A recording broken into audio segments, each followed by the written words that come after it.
노트 한 권은 우리에게 어떤 의미일까요? 제 경우엔 달이었습니다. 자기 혐오에 빠져 자꾸 고립된 세계로 들어가던 저를 세상과 연결시켜 줬고요. 한편으론 좋은 엄마였습니다. 찌질하고 부족했던 나, 욕심 많고 급했던 나, 과감하고 도전적이었던 나, 게으르고 완벽해지려고 했던 나, 이렇게 다양하고 철없이 뛰어다니는 수많은 나들을 있는 그대로 바라보고 보듬어준 존재였죠. 많은 사람들이 제가 느꼈던 이런 좋은 경험을 느끼게 해주고 싶었습니다. 그래서 2021년부터 유튜브를 시작했고 다양한 기록법을 소개하고 책도 쓰고 전시도 하고 플리마켓도 하고 노트까지 만들었죠. 기존에 만들었던 베러미 도트 마크 1을 업그레이드한 마크 2를 소개하고 더불어 제가 작성하는 키워드 작성법에 대해서 실전 노하우나 팁들을 소개하도록 하겠습니다. 그리고 할인 이벤트까지 있으니까요. 놓치지 마시길 바랍니다.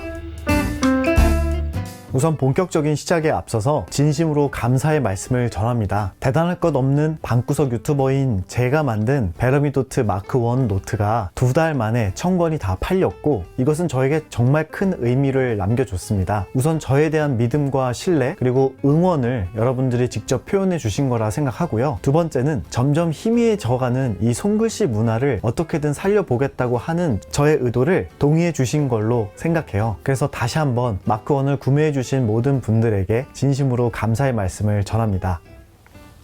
그래서 여러분이 주셨던 그 응원에 보답하기 위해 그동안 남겨주신 피드백을 적극적으로 수용해서 거의 모든 부분을 개선한 마크 2를 만들었습니다. 전작에 비해 무엇이 어떻게 바뀌었는지 한번 살펴볼까요?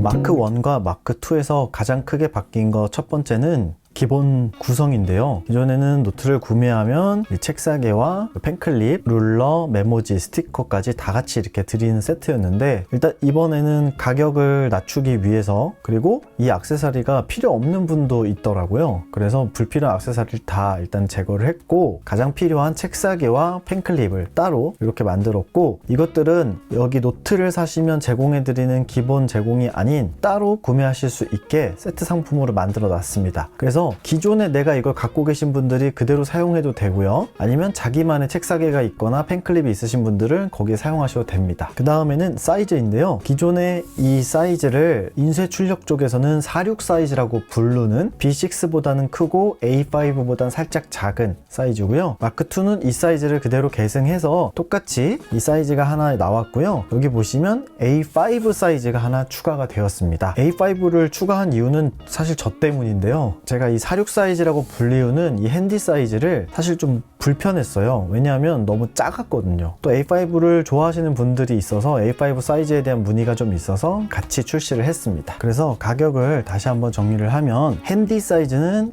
29,800원 그리고 A5 사이즈는 38,000원 정가이고요. 여기에 책사개와 펜클립을 세트로 같이 구성할 경우 핸디 사이즈는 32,300원 그리고 A5 사이즈는 33,000원이 됩니다. 그런데 지금 6월 한 달 동안 기본 10% 할인 및 구독자분들을 위해서 5% 시크릿 코드 할인도 적용하고 있으니까 총 15% 할인도 받으실 수 있어요. 기존 전작에 비해 액세서리 구성도 바뀌었고 그리고 노트 사이즈도 이렇게 늘어났다라는 거 확인해 주시면 될 것 같고요. 본격적으로 하나씩 더 비교를 해보죠. 일단 첫 번째는 표지입니다. 마크 1 때는 같은 크라프트지이긴 했지만 좀 색이 너무 제가 생각했던 것보다 밝았어요. 그리고 이 크라프트지 두께가 좀 얇아서 이 두께감을 주기 위해서 안에 이 책 등에 붙이는 이 속지를 몇 장을 더 붙였습니다. 그렇게 하다 보니까 만졌을 때 두께감은 두껍지만 이렇게 책이 잘 안 넘겨지고 이렇게 자꾸 닫히는 이런 현상이 있어서요. 이번에는 크라프트지도 좀 더 따뜻한 색감으로 바꿨고 그리고 책 등을 덜 붙이는 대신 이런 식으로 좀 부드럽게 잘 열렸다 닫혔다 할 수 있게 만들었습니다. 그리고 보시다시피 여기에는 뭔가 테이프가 붙어 있고 여기는 아무것도 안 붙어 있죠. 이게 가장 중요한 변화 포인트인 것 같은데 이건 실제로 보여드릴게요. 이렇게 하고 쓰셨을 때 바로 차이가 납니다. 혹시 눈에 보이시나요? 180도 펼침이 가능해져서요. 이렇게 펼쳤을 때 노트가 잘 펴지고요.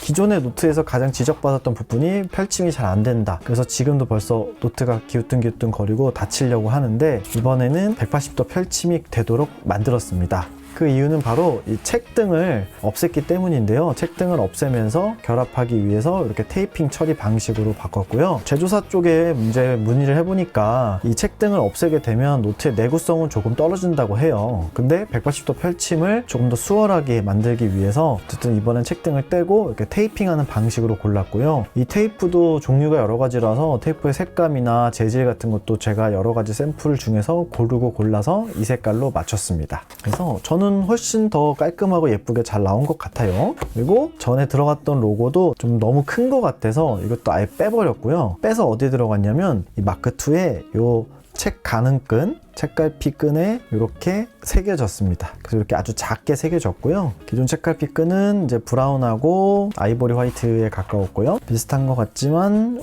블랙에다가 그레이 톤으로 제가 넣었고요. 쓰시다가도 이걸 보면서 아, 내가 맞아, 나답게 사는 것이 무엇인지, 내가 원하는 게 무엇인지를 좀 이걸 보면서 상기하시라고 이렇게 넣어놨습니다. 이 뒤에 있던 로고도 다 이렇게 빼서 미니멀하게 깔끔하게 갔고요. 마크2라는 표시랑 사이즈랑 그리고 종이, 토모에 리버, 그리고 페이지 수까지 이렇게 넣어놨습니다.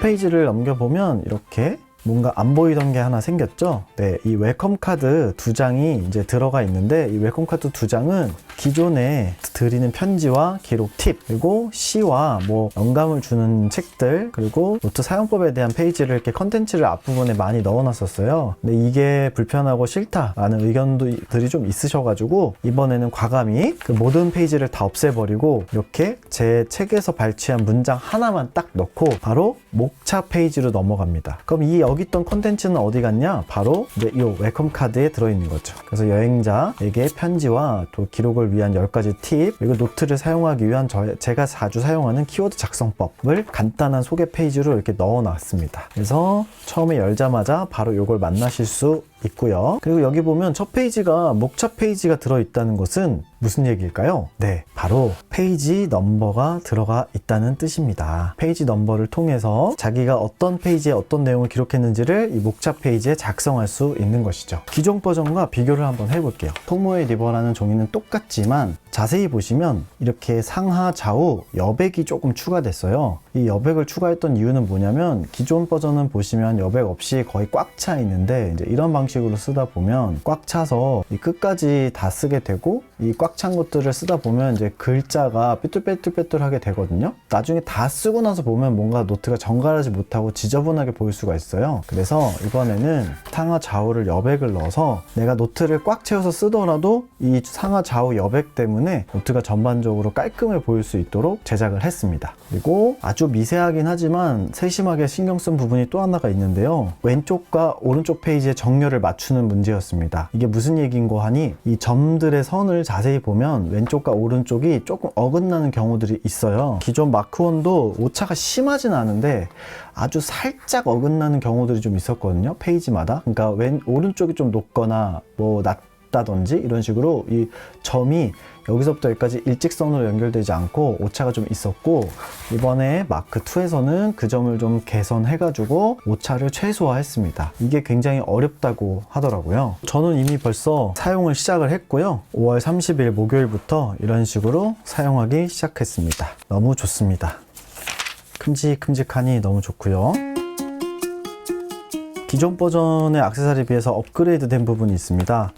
일단 책 싸개 같은 경우는 기존 버전은 가장 큰 문제가 좀 딱딱하다는 부분이 있었어요. 그래서 이 깨짐 현상이 좀 있었어 가지고, 물론 PVC 커버라서 깨짐 현상이 없을 순 없지만 이제 이 깨짐 현상을 좀 극복하기 위해서 첫 번째 말랑말랑한 재질로 좀 다시 바꿔달라고 말씀을 드렸고, 실제로 제가 만져봤을 때도 기존 PVC 커버에 비해 조금 더 말랑말랑한 커버로 바뀌었습니다. 같은 PVC이지만요. 그리고 전작에서는 이 주머니가 앞포켓밖에 없었고 이쪽엔 포켓이 없었어요. 이번에는 양쪽 다 포켓을 넣었습니다. 그래서 앞에나 뒤에 다 포켓이 이렇게 다 있다라는 거. 그리고 가장 중요하게 또 바뀌었던 게 바로 이 펜클립이었는데요. 기존 펜클립은 철로 된 펜클립이었고 이게 만년필 기스가 난다라는 리뷰가 있었어요. 그래서 이거 대신 이런 인조 가죽으로, 그래서 보호할 수 있는 펜클립으로 바꿨고요. 물론 이것은 이렇게 양면 형식으로 붙여서 이제 부착하는 방식이라 한번 부착해서 재사용하기는 좀 어려울 것 같아요. 그런데 말랑말랑해서 다양한 필기구를 꽂았을 경우 이제 펜에 기스를 내지 않는다는 것, 그리고 색깔도 이 테이프랑 색깔을 제가 맞추기 위해서 이걸 여러 가지를 보고 그 중에 고른 겁니다. 최대한 비슷하게 맞추긴 맞췄는데 완전 똑같진 않지만 그래도 톤은 유지했다라는 거 알아주시면 좋을 것 같고요.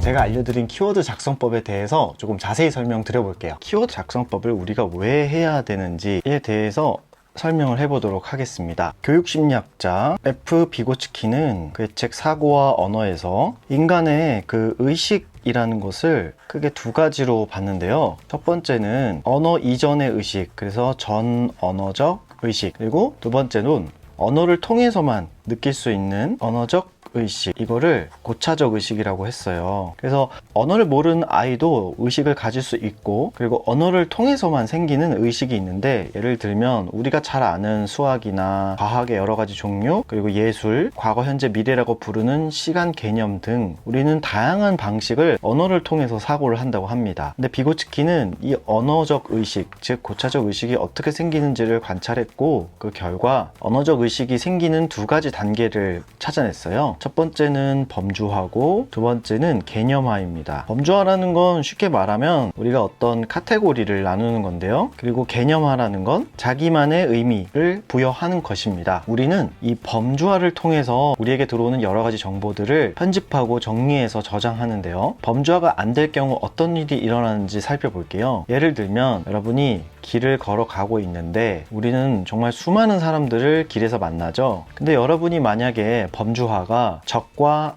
아군 두 개밖에 안 된다고 한다면 수만 명의 사람들을 만날 때마다 여러분은 이 사람들을 해석하기 위해서 너무나 많은 에너지를 써야 하고 몇 분도 안 돼서 집에 돌아갈 수도 있습니다. 그런데 여기에 신경 끄기 혹은 그냥 지나가는 사람이라는 자기만의 범주화를 갖게 되면 이들을 신경 안 써도 되는 것이죠. 그래서 범주화라는 것은 사실 내가 일상을 살아가는 데 있어서 어떤 정보를 내 나름의 카테고리에 계속 묶는 겁니다. 그래서 우리가 전문가라고 부르는 사람들은 이 범주화가 매우 잘 되어 있는 케이스라고 할 수 있죠. 그리고 이 범주화가 잘 되게 되면 이제 나만의 의미를 갖게 되는데요. 예를 들면 저랑 여러분이 같이 길을 걸어가는데 꽃을 봤다고 할게요. 둘 다 꽃을 봤는데 저는 꽃이다 정도의 꽃이라는 범주화밖에 안 되어 있고, 어떤 사람은 식물 전문가라서 장미꽃이고 무슨 계의 어떤 장미 계열이다 이렇게 이해를 한다고 칠게요. 그리고 저는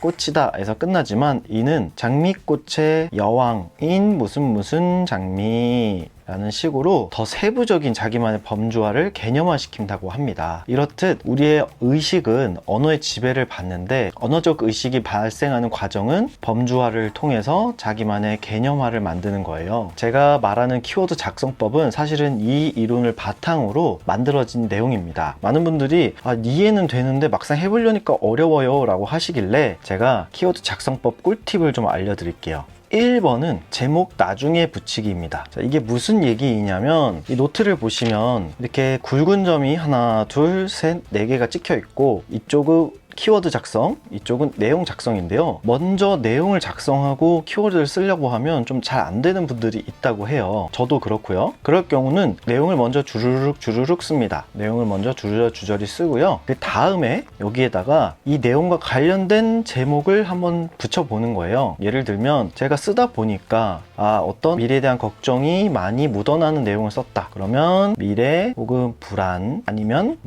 정도 이렇게 제목을 달아주는 거죠. 투두 리스트, 아이디어, 영화, 식단, 책 같은 키워드들은 사실은 정해져 있는 제목이라서 너무나 쉽게 쓸 수 있습니다. 그런데 이렇게 감정이나 혹은 내 내밀한 이야기를 하다 보면 이것을 제목을 붙이고 쓰는 것이 좀 어려울 수 있어요. 그래서 이럴 때는 이렇게 거꾸로 한번 써봐라 라는 조언을 드리고요. 두 번째는 대 카테고리에서 소 카테고리로 이동하라 입니다. 이게 무슨 얘기냐면 처음에는 이 키워드를 작성하는 게 좀 어려울 수 있어요. 이럴 때는 극단적으로 큰 카테고리를 나눠보세요. 예를 들면 인풋과 아웃풋 이런 식으로 크게 나눠서 인풋이라고 쓰고 내가 먹은 것들, 들은 것들, 읽은 것들, 컨텐츠, 정보 같은 들어오는 것들을 다 인풋이라고 쓰고 쭉 적어보는 겁니다. 그 다음에는 내가 또 오늘 하루 행동하거나 만들어낸 것들 혹은 밖으로 표출한 것들을 써보는 거죠. 그래서 업무적인 것도 있고 혹은 내가 취미로 무언가를 창작했을 수도 있고요. 혹은 누군가에게 말을 하거나 어떤 행동을 했을 수도 있고 기부를 했을 수도 있죠. 이런 식으로 극단적이긴 하지만 아주 넓게 인풋과 아웃풋으로 나눠서 시작을 해보는 겁니다. 이렇게 해서 진행을 하다가 보면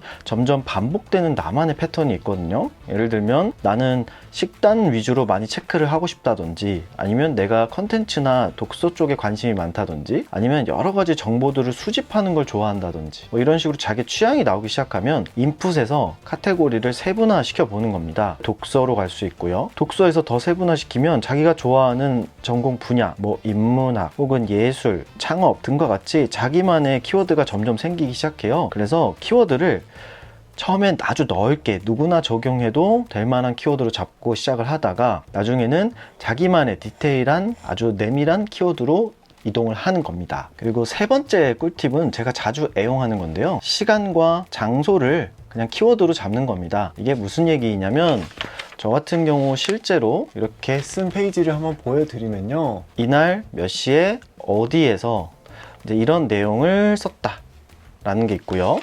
이런 식으로 저 같은 경우는 주로 적당한 제목을 못 찾게 되면 이렇게 시간을 붙여놓는 편입니다. 그래서 시간과 장소까지 써놓으면 좋고요. 장소를 안 썼다는 건 제가 집에서 썼다라고 저만의 약속을 만들었습니다. 그렇게 해서 일단 처음에는 시간과 장소를 먼저 기록하는 습관을 가지시고, 이걸 통해서 그 시간과 장소에서 뭐 2, 3분 정도 간단하게 그때그때마다 떠오르는 생각이나 뭐 느낌들을 적어주는 것이 또 좋은 방법 중에 하나입니다. 중요한 건 이렇게 작성하는 걸 통해서 도대체 여기에 어떻게 도달하냐 라고 궁금하실 수도 있어요. 여기에 도달하기 위해서는 이 범주화, 즉 내가 지금 세상을 어떤 범주화를 통해서 보고 있는지, 예를 들면 나는 주로 걱정이나 불안으로 보고 있지 않은지, 아니면 승리나 패자로 세상을 보고 있지 않은지, 남들은 하지 않는데 나만이 갖고 있는 독특한 시각이나 창의성을 내가 스스로 무시하고 있지 않은지 등을 점검하기 위해서입니다. 그래서 이 키워드 작성법을 계속 쓰다 보면 나만의 키워드가 분명히 생기고요. 이 키워드를 통해서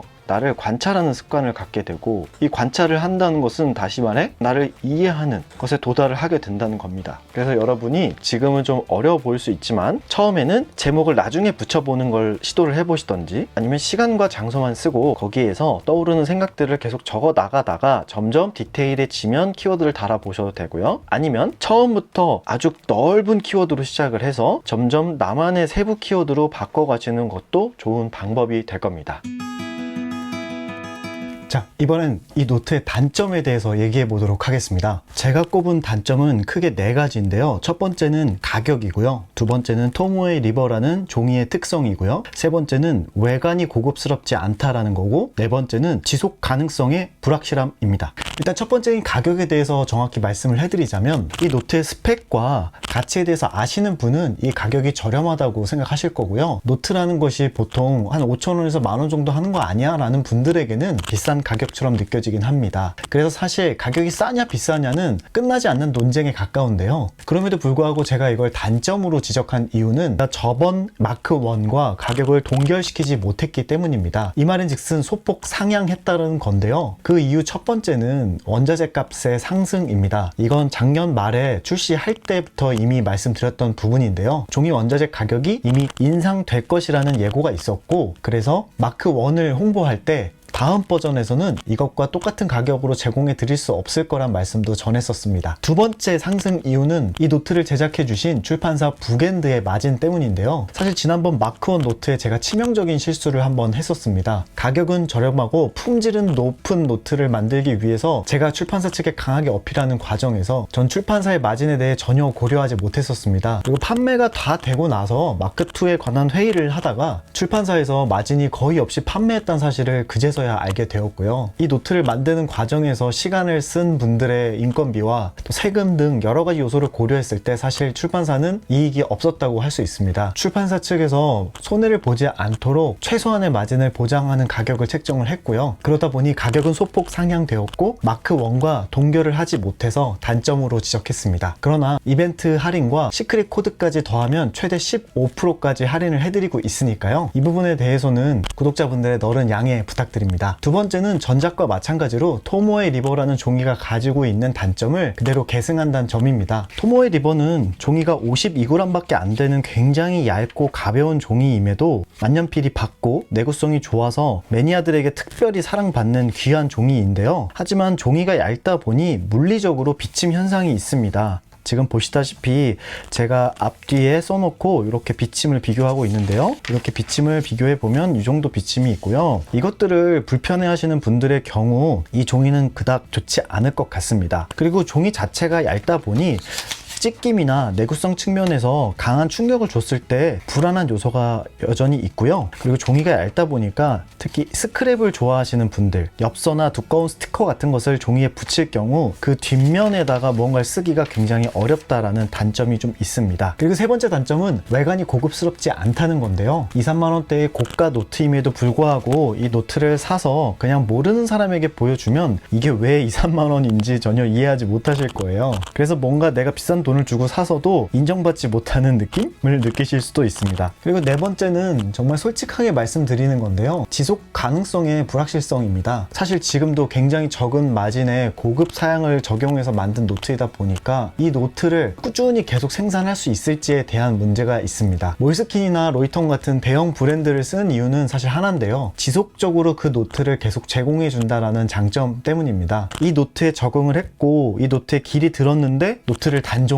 라는 일이 생길 수도 있는 것이죠. 물론 제가 채널을 계속하고 이 기록을 전파하는 일을 멈추지 않는 이상 그럴 일은 없겠지만 그럼에도 전 개인이고 하나의 기업이 아니기 때문에 이 노트 제작에 대한 지속성을 약속드리긴 어려울 것 같아요. 그래서 이런 부분 또한 단점으로 넣습니다. 노트를 구매하는 방법은 두 가지인데요. 첫 번째는 오프라인입니다. 서울 광화문 교보문고점 하트렉스 입구 쪽에 매대에서 직접 샘플을 보시고 구매를 해보실 수 있고요. 그렇게 구매할 수 있었던 것은 예전에 저와 협업했던 루카랩의 배려로 기록에 진심인 작가들이 만든 특별한 문구 매대에서 한 자리를 주셨어요. 그래서 감사하게도 오프라인으로 만날 수 있는 기회가 있고요. 샘플 노트도 펼쳐놨으니까 거기서 CP도 해보실 수 있습니다. 오프라인 구매의 경우 장점은 CP를 해볼 수 있다는 거고요. 단점은 안타깝게도 온라인 할인 쿠폰이 적용되지 않습니다. 그래서 정가 그대로 구입하셔야 된다는 단점이 있고요. 이 부분은 유통 구조와 광화문 교보문고 매대 진열을 위한 수수료가 굉장히 높기 때문에 불가피하게 할인이 어렵다는 점 양해의 말씀 전합니다. 두 번째 방법은 온라인 구매 방법인데요. 온라인으로 구매하실 경우 더보기란과 고정 댓글을 통해서 제공하는 구매 링크를 통해서 구매할 시 6월 한 달간 기본 10% 할인 그리고 구독자 전용 시크릿 할인 코드를 드려서 할인 코드를 입력 시 5%, 즉 최대 15%까지 할인을 받아서 구매하실 수 있습니다. 이번에 이 마크2로 업그레이드 하면서 전 이런 희망을 한번 가지게 되었어요. 베러미 노트를 좋아해 주시고 그걸 꾸준하게 사용해 주시는 사람들이 있다면 그들을 모아서 같이 가볍게 네트워킹 파티나 기록 캠프 같은 걸 열어보면 어떨까, 아니면 나중에 전시회 초대해서 게스트 작가로 섭외하면 어떨까 라는 상상을 했습니다. 그래서 여러분들이 이 베러미 노트를 구입해서 끝까지 다 쓰셨다 라고 한다면 네이버 카페나 인스타그램 통해서 저한테 쓰셨다는 소식을 꼭 알려주시고요. 혹시라도 제가 좋은 이벤트나 행사나 같이 할 수 있는 네트워킹 파티가 있다면 초대하도록 하겠습니다. 제 채널에서 노트나 필기구를 다룰 때 전 항상 양가적인 감정이 듭니다. 하나는 너무 상업적이라는 비판을 받을까봐 느끼게 되는 걱정이고요. 또 한쪽은 제가 열심히 오랜 시간 공들여서 올리는 기록법이나 이론 관련 영상에 비해 눈에 띄게 높은 조회수를 보여주는 노트나 필기구 소개가 주는 설레임도 있습니다. 제품 소개 영상이 다소 불편하다고 느껴지시는 분들에게는 죄송하다는 말씀과 이 노트를 기다려주신 분들에게는 감사하다는 말씀을 전하겠습니다. 오늘도 여러분의 소중한 하루와 기록 생활을 응원하겠습니다. 영상 시청해주셔서 감사합니다.